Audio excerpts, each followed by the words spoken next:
We're going to number one base it very strongly in energy. We have more energy, we have more liquid gold, as I call it, under our feet than Saudi Arabia, than Russia, than anybody. We're going to be energy dominant. We're going to make a fortune. We're going to supply it all over Europe, all over the world. We're going to be double and triple what they're doing. 도널드 트럼프가 돌아왔습니다. 11월 5일 치러진 미국 대선에서 트럼프가 민주당의 카멀라 해리스를 꺾고 미국의 47대 대통령으로 당선됐습니다. They don't use that term anymore anyway because, as you can see, the planet, it's very cool out here today, isn't it? Oh, they go crazy when I say they spent trillions of dollars on things having to do with the Green New Scam. It's a scam. 트럼프는 집권 1기 때부터 기후변화를 부정해왔던 인물이죠. 전임이었던 오바마가 추진한 기후변화 대응 정책을 폐지하는가 하면 기후변화를 막기 위해 전 세계가 약속한 파리 협정을 탈퇴할 정도로 트럼프는 기후변화를 막기 위한 정책들에 늘 반대를 해왔던 인물입니다. 트럼프는 이번 대선 기간 때에도 대통령이 되면 파리 협정을 탈퇴하겠다고 했었는데요. 이번에 실제 대통령으로 당선이 되면서 미국의 파리 협정 탈퇴는 현실이 될 것으로 보여지고 있습니다. Become energy independent and we will frack and drill, baby, drill. We're going to drill, baby, drill and frack. 그런 트럼프가 반기후 정책과 함께 강력하게 추진하려고 하는 게 있죠. 바로 미국 화석연료 산업의 부흥입니다. 트럼프는 미국을 전 세계에서 압도적인 우위를 가진 에너지 생산국으로 만들겠다고 공약했었는데요. 가스와 석유 생산을 늘려서 이걸 전 세계에 수출하려고 하는 거죠. 이번에 에너지 쪽으로 지명된 사람들 보니까 장난 아니던데요. 네, 맞아요. 당선이 확정된 트럼프는 이러한 목표를 달성하기 위해서 주요 부처들의 수장들을 지명하기 시작했습니다. 먼저 내무부 장관으로 노스다코타주의 주지사 더그 버검을 지명했는데요. 더그 버검은 2016년부터 지금까지 노스다코타주의 주지사로 있는 인물입니다. 노스다코타주는 미국의 대표적인 화석연료 생산 지역으로 화석연료에 굉장히 친화적인 곳으로 알려져 있죠. 외신에 따르면 트럼프가 버검을 내무부 장관으로 지명한 이유가 연방정부 소유의 지역을 화석연료 시추 사업에 개방하려는 것이라는 분석을 하기도 했는데요. 미국의 내무부는 연방정부가 관리하는 국유지와 천연자원 등의 토지를 담당하는 부처라서 석유, 가스 시추 부지를 임대하려면 내무부의 승인이 필요하기 때문이죠. 버검은 내무부 장관과 함께 새롭게 신설할 국가에너지위원회의 위원장으로도 지명이 됐는데요. 이 위원회는 연방정부 전체의 에너지 정책을 조율하는 핵심 기관으로 운영될 예정이라고 하는데 그야말로 트럼프의 화석연료 에너지 부흥을 위해 일할 에너지 차르가 탄생했다는 얘기가 나오고 있는 겁니다. There is no climate crisis. And we're not in the midst of an energy transition either. 트럼프는 이어서 11월 16일 미국의 석유 재벌이자 셰일가스 기업 CEO인 크리스 라이트를 미 에너지부 장관으로 지명했는데요. 이 크리스 라이트라는 인물도 버검과 마찬가지로 화석연료에 굉장히 친화적인 인물인데 자신의 유튜브에서 기후변화 같은 건 없어 라고 말할 정도로 꽤나 극단적인 기후변화 부정론자로 알려져 있죠. 이 외에 오래전부터 파리기후협약 탈퇴를 얘기해온 공화당 전 연방하원 의원인 리젤딘이 미 환경보호청장으로 지명되면서 트럼프는 차기 행정부 에너지 관련 요직에 기후변화를 부정하거나 화석연료에 친화적인 인물들을 배치했습니다. 화석연료 에너지를 대대적으로 생산하고 수출하기 위한 포석을 만들고 있는 건데요. 한 연구에 따르면 트럼프가 재선에 성공하게 되면 미국의 온실가스 배출량은 2005년 대비 2030년은 28% 수준 감축하는 데 그칠 거라고 합니다. 이 수치는 미국이 국제사회에 약속한 온실가스 감축 목표에 크게 미치지 못하고 미국의 이런 온실가스 배출은 9천억 달러 이상의 전 세계 기후 피해를 초래할 것으로 추산된다고 합니다. 와, 근데 9천억 달러면 얼마예요? 잠깐만. 1292조 5800억 원. 자, 트럼프 2기가 시작되면서 인류의 기후변화 대응에 어두운 그림자가 드리워질 것으로 예상되는데요. 근데 과연 트럼프가 돌아왔다고 해서 실제 미국이라는 나라의 기후변화 대응 수준과 전 세계 기후변화 대응 흐름이 절단나게 되는 걸까요? 오늘 저희와 함께 이 주제에 대해서 한번 알아보시죠. 자, 여러분, 인플레이션 감축법이란 거 많이 들어보셨죠? 아니요? 나가. 진짜 몰라요? 인플레이션 감축법이 뭐냐면 2022년에 조 바이든 정부에서 통과된 법인데 약 3,690억 달러, 한화로 약 500조 정도 되는 재정을 청정에너지 분야에 투자한다는 내용을 담은 법이에요. 미국의 대표적인 기후변화 대응법이죠. 한 연구에 따르면 이 인플레이션 감축법이 시행이 되면 미국의 온실가스 감축량이 2005년 대비 2030년 약 42%나 감축될 것으로 분석됐다고 해요. 근데 그 법을 트럼프가 폐지하고 싶어 하는 거예요? 맞아요. 트럼프는 대선 기간 중에 이 법은 녹색 신종 사기이고 미국을 후퇴시킨다고 비난했었는데요. 최근 외신에 따르면 트럼프의 정권 인수팀이 이 법에 근거한 전기차 세액공제를 실제 폐지하는 방안을 논의하고 있다고 해요.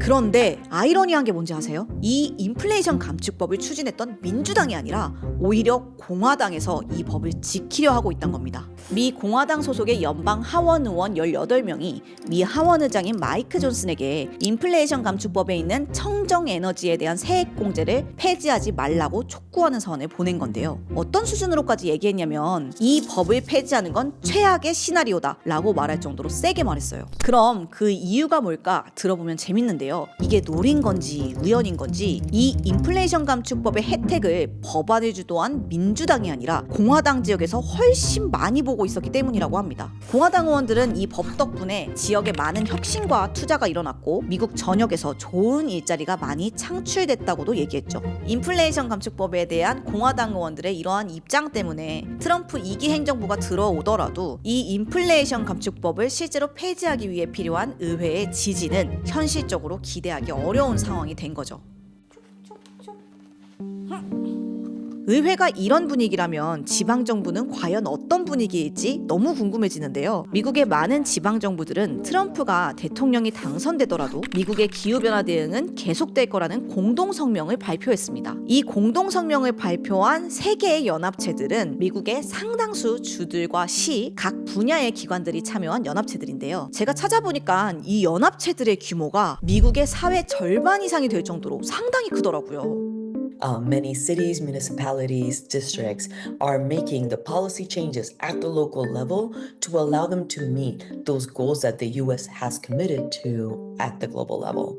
In the United States, we have a system of government where states have a lot of autonomy to make changes, implement policies at the local subnational level, which is what is going to power a lot of the climate actions that we take in this period that's coming when climate action at the national level will not be a priority under the second Trump administration. So making a push so that the action that is going to be happening across the United States at the local level has a role in the climate negotiations being able to also influence what happens there in representation of the United States. 사실 트럼프의 당선으로 미국의 기후 리더십은 이제 끝난 거 아니냐 하는 우려의 목소리가 많았는데 미국의 많은 지자체를 포함한 사회 전반에서 기후변화 대응이 keep going하는 걸 보면 분명 트럼프 정권에서 어려움은 있을 수 있겠지만 이 미국의 기후 리더십은 계속 앞으로 나아갈 것 같다라는 생각이 드는 것 같습니다. 공동성명에 참여했던 연합 중 하나인 United States Climate Alliance도 최근 있었던 UN 기후변화 총회에 참석해서 미국의 기후변화 대응이 지속될 거라는 메시지를 전하고 왔다고 합니다. 그리고 이런 지방정부들 중에서도 특히나 눈에 띄게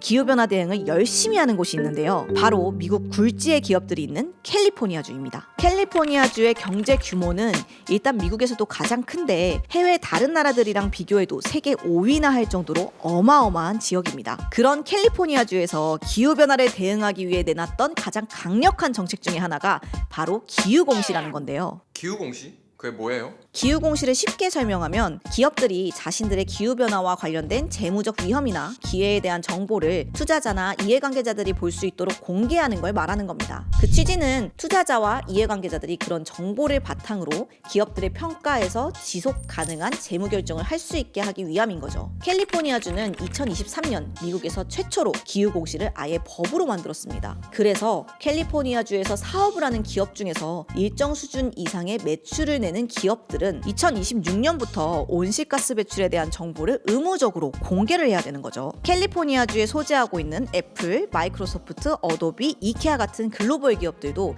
이 법안을 지지한다는 입장을 표명하기도 했습니다. 사실 미국 연방정부 차원에서도 이 기후공시에 대한 규정을 만들었었는데요. 기후공시를 반대하는 진영의 사람들과 이 규정의 적법성을 가지고 법정에서 다투게 되면서 규정 시행이 중단됐었습니다. 그런 와중에 트럼프가 당선이 되면서 되면서 사실상 트럼프 집권 시기 동안 이 기후 공시가 연방 정부 차원에서 진행되기가 어렵게 돼버렸죠. 하지만 그렇다고 해서 기후 공시에 대한 시장의 요구가 사라지진 않기 때문에 투자와 기업 가치 상승을 노리는 기업들은 투자자가 필요로 하는 정보를 공개할 수밖에 없다고 전문가들은 분석하고 있습니다.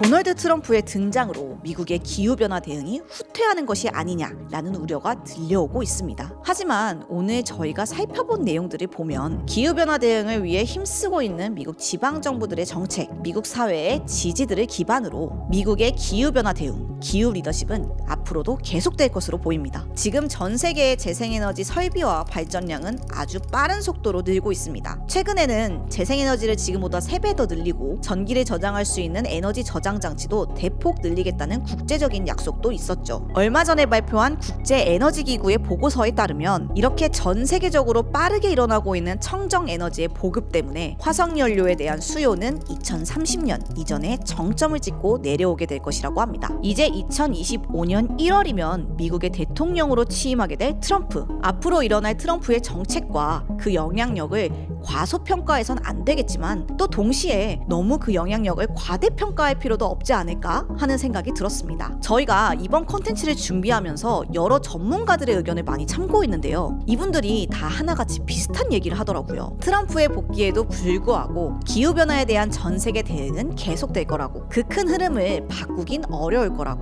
두보의 시처럼 장강은 계속해서 도도하게 흐를 것이라고요. 오늘은 트럼프의 복귀로 미국과 전 세계의 기후변화 대응에 대한 우려가 많은 것 같아서 미국에서는 실제로 어떤 일들이 벌어지는지, 전 세계는 또 어떻게 흘러가고 있는지 이것을 한번 정리해보는 컨텐츠를 준비해봤습니다. 저희가 준비한 영상을 끝까지 시청해주셔서 감사합니다. 다음에는 더 유익한 컨텐츠로 돌아오겠습니다. 감사합니다. 안녕!